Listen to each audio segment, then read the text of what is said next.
पावसामुळे सप्टेंबर महिन्याच्या 10 दिवसात राज्यातील 1.53 लाख हेक्टरवरील पिकांचं नुकसान, अतिवृष्टीमुळे काढणीला आलेली कडधान्य पाण्यात, सप्टेंबरमधील अतिवृष्टीमुळे सोलापूरमध्ये सर्वाधिक नुकसान.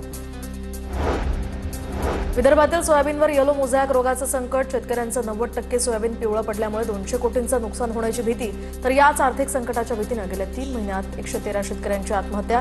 आता तरी सरकारला जाग येणार का, शेतकऱ्यांचा सवाल. जालना शहरात काल मध्यरात्री ढगफुटी सदृश्य पाऊस, जालना मंठा महामार्गाला तलावाचं स्वरूप. महामार्गावरून एकेरी वाहतूक सध्या सुरू, तर अनेक घरांमध्ये पाणी शिरलं असून 4 चाकी वाहनं वाहून गेल्याच्या घटना. नागपूर जिल्ह्यातील रामटेकमधल्या विकास कामांना आता सुरुवात होणार. रामटेक मंदिर हेरिटेज कॉरिडॉर या नावानं हे सुरुवात होणार. रामटेक गडमंदिर परिसराच्या पाहणीच्या वेळी मंत्री आशिष शेलार यांची माहिती. जालन्याच्या बदनापूरमधील अनेक गावात ढगफुटी सदृश्य पाऊस, पुलावरून पाणी वाहत असल्यामुळे घोटण आणि काजळा या गावांचा संपर्क तुटला.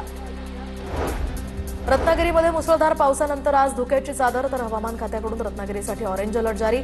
खाडी किनारी पसरलेल्या धुक्यामुळे कोकणात आल्हाददायक वातावरण. वाशिम जिल्ह्यामध्ये मुसळधार पावसानंतर आज सकाळपासूनच अनेक ठिकाणी दाट धुकं पडलंय. खरीपातील पिकांवर या धुक्याचा मात्र परिणाम होण्याची शक्यता. शेतकऱ्यांमध्ये पुन्हा एकदा चिंतेचं वातावरण. आठवड्याभरापासून अक्कलकोट तालुक्याला अतिवृष्टीनं झोडपून काढलंय. सोलापूरच्या खैराड गावातील नागरिकांच्या घरांमध्ये पाणी, शेतासह घरात पाणी शिरल्यामुळे नागरिकांचं प्रचंड नुकसान. धाराशिवमधील माजी उपसरपंच गोविंद बर्गे आत्महत्या प्रकरणी लोकनाट्य कला केंद्राच्या विरोधात महिला सामाजिक कार्यकर्ते आक्रमक. लोकनाट्य कला केंद्र बंद करण्याची मागणी, कला केंद्र बंद न केल्यास रस्त्यावर उतरून आंदोलन करण्याचाही इशारा. विधान भवनातील मारहाण प्रकरणी विशेषाधिकार समितीच्या हाती लागलेल्या व्हिडिओवरून आणखी गुन्हे दाखल होणार. विशेषाधिकार समितीचे अध्यक्ष नरेंद्र बोंडेकरांची माहिती.